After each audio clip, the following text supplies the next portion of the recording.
ইনকিলাবের কর্মীরা। ইনকিলাব মঞ্চের অন্তত একটা কর্মীও বেঁচে থাকতে খুনি ফ্যাসিস্ট গণহত্যাকারী আওয়ামী লীগের পুনর্বাসন চলবে না। বন্ধুরা আমার, একটা কথা মনে করিয়ে দিতে চাই, এইখানে এমন বোন এসেছেন যার স্বামীকে পিলখানায় খুনি আওয়ামী লীগের তাপসের গাড়িতে তুলে তারপরে আগুন চালিয়ে দেওয়া হয়েছে। সাপ্লাই আহারে পিলখানায় তো নাম কাওয়াজতে একটা কমিশন হয়েছে।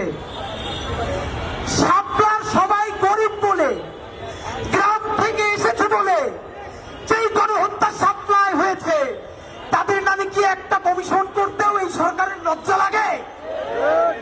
যদি লজ্জা লাগে তাহলে এই গরিব হুজুর তাদের রক্তের মধ্য দিয়ে এই সরকারে আপনার থাকতে লজ্জা লাগে না? বন্ধুরা আমার, বিএনপিকে বলতে চাই, আপনাদের হাতে ধরি, পায়ে ধরি, শহীদ জিয়ার বিএনপিকে দিল্লির দাস হতে দিব না।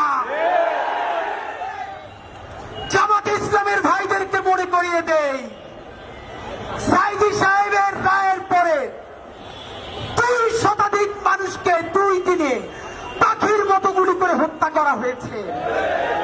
শুধু হত্যা করা হয় নাই, পাখির মতো স্তূপ করে নারী পুরুষের লাশগুলো রাস্তার পাশে রাখা হয়েছে। সেই গণহত্যাকারী আওয়ামী লীগ, তাদেরকে যারা দেখেছে তারা হলো সেই দিল্লি ভারত জামাতে ইসলামী।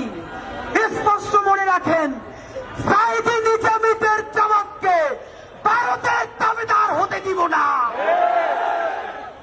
এনসিপির ভাইয়েরা মনে রাখো, শত শত জুলাইয়ের রক্তের মধ্য দিয়ে নেতা হইছো তোমরা।